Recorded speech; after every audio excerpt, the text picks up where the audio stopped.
Providence Television International, the game changer, taking you to the outer limits of television.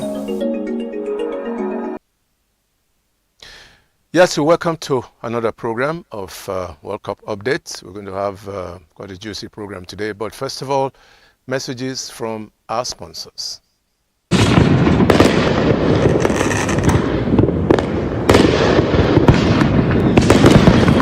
The World Cup is here again. The 2026 FIFA World Cup Championship is happening in full stream. A 39-day tournament running from June 11 to July 19, 2026. 3 venues, 48 teams, and a total of 104 matches.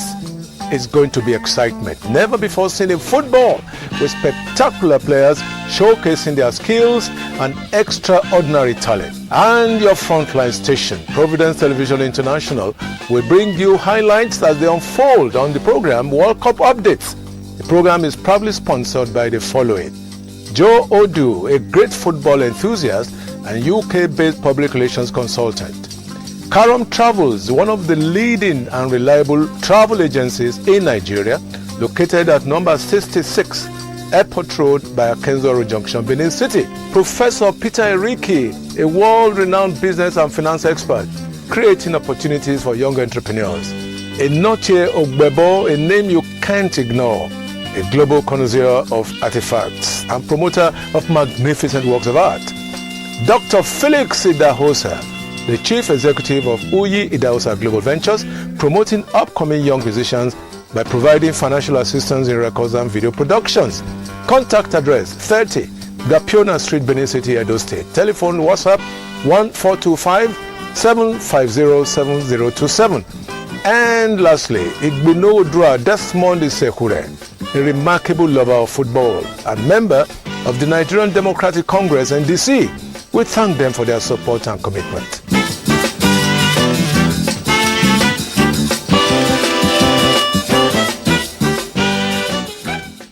Yes, here we go again. The World Cup is on full stream, as you know, but we'd like to take you back a little bit from Friday, as we cover the weekend actually, and some of the matches, all the results that we have seen. On Friday, for instance, Tunisia played Netherlands. They're out of the series, by the way. Tunisia was the first team from Africa to exit. Japan won with Sweden. Netherlands defeated Tunisia by 3-1.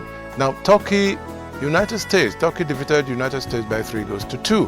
That was quite a huge surprise. Paraguay played a goalless draw with Australia. Norway had 1, France had 4, and I suppose Mbappe was unsung. But let's look at Senegal-Iraq. Senegal roasted Iraq by 5-0. More results. On Saturday, Cape Verde had a goalless draw with Saudi Arabia. Cape Verde 0, Saudi Arabia 0. Uruguay was, they were not in the element. They lost by 1-0 to Spain. New Zealand 1, Belgium 5.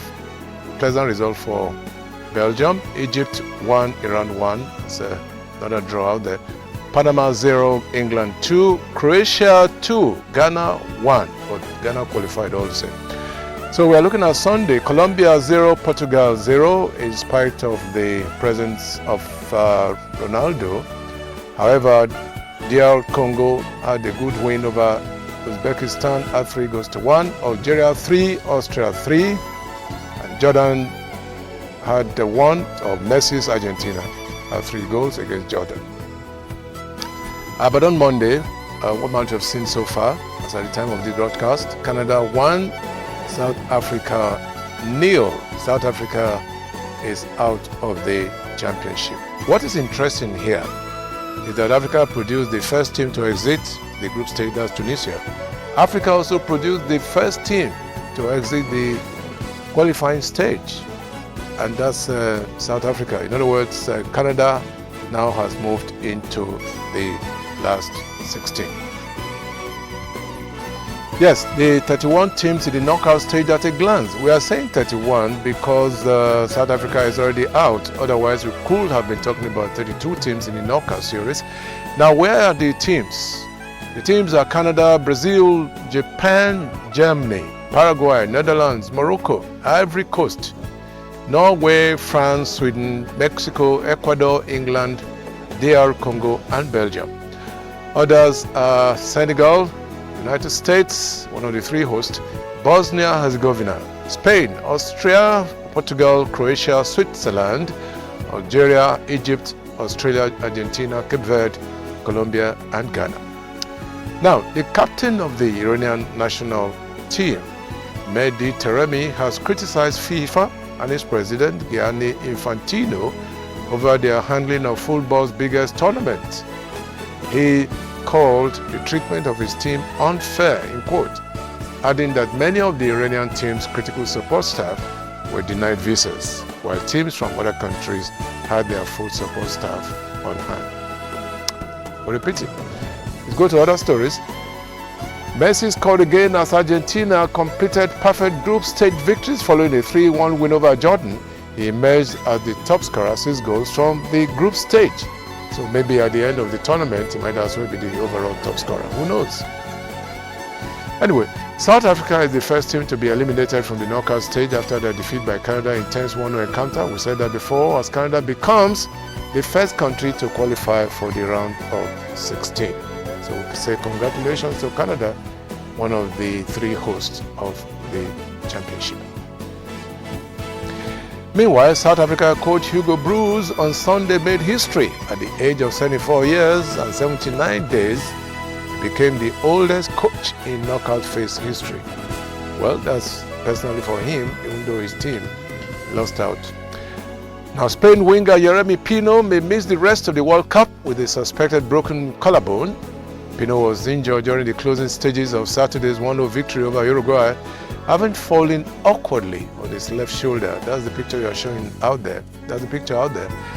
Having fallen awkwardly on his left shoulder following a challenge. We wish him a very speedy recovery.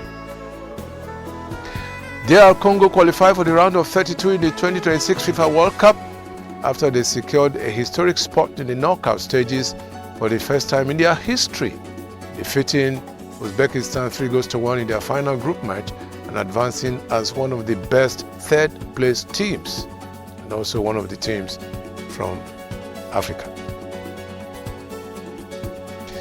Belgium defeated New Zealand 5-1 to book their place in the knockout rounds of the 2026 World Cup on Friday, eliminating the all-white team. That's important. The all-white team from the tournament. We're watching how far Belgium will go. Actually, Belgium has always been a top runner in the series, the past championships. But this time around, I guess we have 4 teams that we should look up to. France is one of them, Brazil is one of them, Argentina is one of them, and England is also one of them.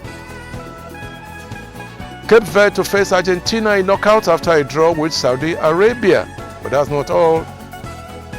Cape Verde has also gone into history book by becoming the smallest nation in the World Cup to reach the knockout stage.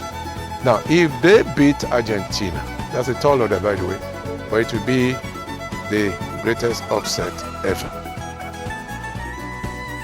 South Korea head coach Hong Myung-bo has stepped down following the country's disappointing exit from the 2026 FIFA World Cup, bringing an end to a reign that had come under intense criticism from supporters and government officials. Meanwhile, let's look at the results. South Korea group stage results. Mexico 1, South Korea 0. South Korea 2, Czech Republic 1. South Africa 1, South Korea 0. In other words, South Korea won a match and lost 2. In spite of this, now let's see what the president said. Interestingly, South Korean President Lee Jae-yong has condemned the country's premature World Cup exit, blaming it on incompetent people and apologizing to the nation. That's the spirit of nationalism. His team won a match and lost 2, and in spite of that, they performed so badly, according to him. So, who knows what is going to happen to the players when they get back to Seoul in South Korea. This is our last report for today. I will not accept the $100,000 compensation from FIFA that's coming from Somali FIFA referee Omar Abdul Kadir Atan one of the best, actually the best referee from Africa. And what a surprise, it was even a shock around the world. The reason being that he was tagged with a terrorist toga coming from Somalia. However, that's the spirit of nationalism. It also has to do with personal integrity. Yes, and that's our program for today. We want to thank you very much for being with us. Thanks for staying tuned to your favorite station. Remember to tell others about us. As I keep saying, we ask you to keep scoring, keep winning, and keep cheering. This is Emmanuel Egariba in Benin. All my love and prayers. Bye-bye.